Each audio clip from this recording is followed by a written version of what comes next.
ఇండియన్స్కి సిగ్గుండదు. Independence day, republic day వస్తే చాలు ప్రతి ఒక్కడికి దేశభక్తి పొంగిపోతుంది. ఇప్పుడున్న జనరేషన్లో దేశభక్తి అంటే వాట్సాప్లో, ఇన్స్టాలో స్టేటస్లు, స్టోరీలు పెట్టడం. జస్ట్ నేషనల్ 30,000 బ్రిటిషర్స్ 200 మిలియన్ ఇండియన్స్ని ఎలా రూల్ చేశారు? అసలు 30,000కి 200 మిలియన్ ఈ నెంబర్స్కి అసలు సింకే ఉండదు. ఇవి టెక్నికల్. ఇండియన్స్ గొర్రెలు. 70-80% ఆఫ్ ద ఇండియన్స్కి అసలు తెలివి ఉండదని చెప్పకుండా మిగిలిన చెత్తంతా తెచ్చి ఆ కరికులంలో పెడతారు. India will change only when Indians change, and that is in your hands.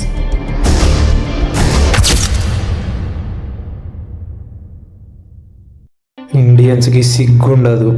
Independence day, republic day వస్తే చాలు ప్రతి ఒక్కడికి దేశభక్తి పొంగిపోతుంది. I love India, I love my country అంటారు. దేశం అంటే ఏంటి అసలు? ఈ కంట్రీ ల్యాండ్స్కేపా, ఇన్ఫ్రాస్ట్రక్చరా, రోడ్సా, లేదంటే ఈ మట్టా? దేశం అంటే మట్టి కాదు, ఈ దేశం అంటే మనుషులు అన్నాడు మహానుభావుడు శ్రీశ్రీ గారు. కానీ ఈడ చూస్తేనేమో పొద్దున లేచినప్పటి నుంచి వాడిని తిడతావు, వీడిని తిడతావు. పక్కనోడు నీకంటే బాగుపడితే చూడలేవు. అప్పుడు ఇది దేశభక్తి ఎట్లా అవుతుంది? ఇప్పుడున్న జనరేషన్లో దేశభక్తి అంటే వాట్సాప్లో, ఇన్స్టాలో స్టేటస్లు, స్టోరీలు పెట్టడం. నేషనల్ ఫ్లాగ్తో ఒక ఫోటో దిగి పోస్ట్ అప్లోడ్ చేయడం. అంతే. ఇప్పుడున్న జనరేషన్లో ఇదే దేశభక్తి అంటే.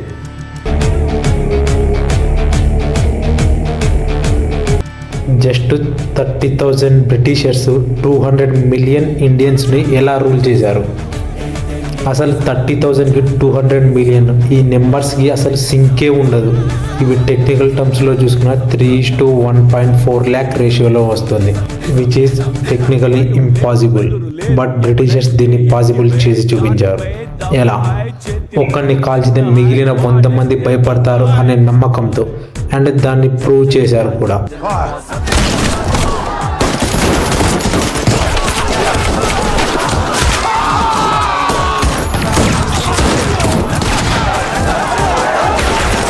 అండ్ కేజీఎఫ్ సినిమాలో ఒక డైలాగ్ ఉంటుంది. ఒక ఊరి కథ చెప్తాం మీకు. ఆ ఊరికి ఒక రోజు బందిపోట్లు వచ్చారు. వాళ్ళు ఒక ఇంటిని కబ్జా చేశారు. పక్కిళ్ళ వాళ్ళు ఏమీ చేయలేదు, ఎందుకంటే it was not they problem. తర్వాత ఆ వీధిని కబ్జా చేశారు. ఆ ఊరి వాళ్ళు ఏమీ చేయలేదు, because it was not they problem. ఆ బందిపోట్లు చివరిగా మొత్తం ఊరినే కబ్జా చేశారు. ఆ కబ్జా చేసిన వాళ్ళని బ్రిటిషర్స్ అంటాం. ఆ కబ్జా చేసిన ఊరు India. It is not our problem అని వదిలేసాం. That is why they ruled over us for 250 years. India is a developing country. ఈ మాట నాకు మా సోషల్ సార్ 8th క్లాస్లో చెప్పాడు. ఆయనకు వాళ్ళ సార్ చెప్పాడు. అండ్ నెక్స్ట్ జనరేషన్ కూడా India is still developing country అని చెప్తుంది. India is a developed country అని ఎప్పటికీ చెప్పలేదు. ఇండియాకి 1947లో ఇండిపెండెన్స్ వచ్చింది. కానీ సింగపూర్కి 1965, చైనాకి 1949, జపాన్కి 1952లలో ఇండిపెండెన్స్ వచ్చింది. బట్ ఇండియాతో కంపేర్ చేస్తే ఆ మిగిలిన కంట్రీస్ 10 times అడ్వాన్స్డ్గా ఉన్నాయి. అమెరికా ChatGPTని కనిపెట్టింది. చైనా DeepSeekని కనిపెట్టింది. కానీ ఇండియా మాత్రం Dream11 లాంటి బెట్టింగ్ యాప్స్ని కనిపెట్టింది. అండ్ రీసెంట్గా ఒక 13 years పిల్లోడు AI హెల్త్ కేర్తో ఒక యాప్ తయారు చేసి మన తెలంగాణ టీ హబ్తో టైఅప్ అయ్యాడు. వాడి ఏజ్ జస్ట్ 13 years మాత్రమే. కానీ మన ఇండియాలో యూత్ చూసుకుంటే, నువ్వు చెప్పన్నా, నువ్వు గుండె మీద చెయ్యేసి చెప్పు, మెహబూబ్ బాబుకి అల్లు అర్జున్ పోటీయా? కళ్యాణ్ బాబు సినిమా ఆపుతారా అని కూర్చోబడుతుంటే బుద్ధలు దమ్ముంటే తెలంగాణకు రండి. కళ్యాణ్ బాబు కల్ట్ చూపిస్తాం, కళ్యాణ్ బాబు కల్ట్ చూపిస్తాం.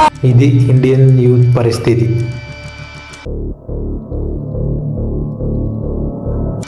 ఇండియన్స్ గొర్రెలు. 70-80% ఆఫ్ ద ఇండియన్స్కి అసలు తెలివి ఉండదు. పక్కనోడు ఏం చేస్తే గుడ్డిగా దాన్ని ఫాలో అవడమే. కొంచెం కానీ బుర్ర పెట్టి ఆలోచించారు ఇండియన్స్. ఒకడు ఏదైనా చేస్తే ప్రతి ఒక్కడు దాన్ని ఫాలో అవ్వడం. దీనికి బెస్ట్ ఎగ్జాంపుల్ అంటే 2024లో జరిగిన కోల్కతా డాక్టర్ మర్డర్ కేసు. దీని గురించి ప్రతి ఒక్కరికి తెలిసే ఉంటుంది. ఆ ఇన్సిడెంట్ జరిగినప్పుడు ప్రతి ఒక్కడు స్టేటస్లు, ఇన్స్టాలో స్టోరీలు, plus add to your story అంట, స్ట్రైకులు, ధర్నాలు ఒక్కటి కాదులే, నైట్ టైమ్స్ క్యాండిల్స్ వెలిగేయడం, మొత్తం అప్పుడు కాదు ఇప్పుడు అన్నిటి చేసినారు. తర్వాత కొన్ని రోజులకు మొత్తం సైలెంట్ అయిపోయింది. ఈ కేసు జరిగినప్పుడు చాలామంది స్టేటస్లు, స్టోరీలు పెట్టినారు. దాంట్లో సగం మందికి ఆ కేసు గురించి కూడా తెలియదు. కానీ పక్కన నేతలు పెట్టినారు, మనం స్టేటస్, స్టోరీ పెట్టాలా అంతే. పక్కన ఏం చేసి అది చేయాలా. అందుకే ఇండియన్స్కి గొర్రెలనింది. బుర్ర ఉండదు, కొంచెంగానే ఆలోచించింది లేదులే. ఇండియన్ ఎడ్యుకేషన్ సిస్టమ్ గురించి ఒక ముక్కలో చెప్పాలంటే, ఏదైనా విషయం చెప్పాల్సిన సమయంలో చెప్పకుండా అవసరం లేని టైంలో చెప్తారు. దీనికి బెస్ట్ ఎగ్జాంపుల్ యూహెచ్వి సబ్జెక్ట్. ఈ యూహెచ్వి స్కూల్ టైంలో చిన్న వయసులో చెప్పాలా. దేశం అంటే ఏంది, అమ్మా నాన్నలను ఎలా గౌరవించాలి, తోటి వారితో ఎలా ఉండాలి, పెద్దలను ఎలా గౌరవించాలి, ఇట్లాంటివన్నీ స్కూల్లో చిన్న ఏజ్లో చెప్పాలి. కానీ స్కూల్స్లో ఇట్లాంటివి చెప్పకుండా మిగిలిన చెత్తంతా తెచ్చి ఆ కరికులంలో పెడతారు. స్కూల్స్లో చెప్పాల్సినవి తీసుకొచ్చి డిగ్రీ, బీటెక్, ఎంటెక్లో పెడతారు. ఇప్పుడు చెప్పినా అది ఎవడు వినడు, ఒకవేళ విన్నా ఎవడు ఫాలో కాడు. అదే స్కూల్స్లలో ఈ యూహెచ్వి సబ్జెక్ట్ పెట్టింటే ఇప్పుడు ఇన్ని రేప్ కేసులు, ఇన్ని మర్డర్స్ ఇవన్నీ జరిగేవే కాదు.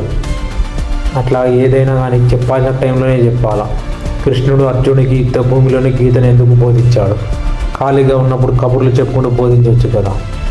చెప్పే సమయాన్ని, వినే మనిషిని బట్టి చెప్పే విషయ అర్థమే మారిపోతుంది. అదే మన ఇండియన్ ఎడ్యుకేషన్ సిస్టంలో లేదు. India will change only when Indians change, and that is in your hands. So అది గైస్, ఈ వీడియోలో నేను కవర్ చేసిన టాపిక్స్ మీకేమనిపించాయి అన్నది కింద కామెంట్స్లో చెప్పండి. ఈ వీడియో మీకు నచ్చితే లైక్ చేసి ఛానల్ సబ్స్క్రైబ్ చేసుకోండి. అలాగే ఈ వీడియో ఎవరికైతే అవసరం అనుకుంటున్నారో వాళ్ళకి షేర్ చేయండి. ఒక్కడిని మించినోడు ఒకడు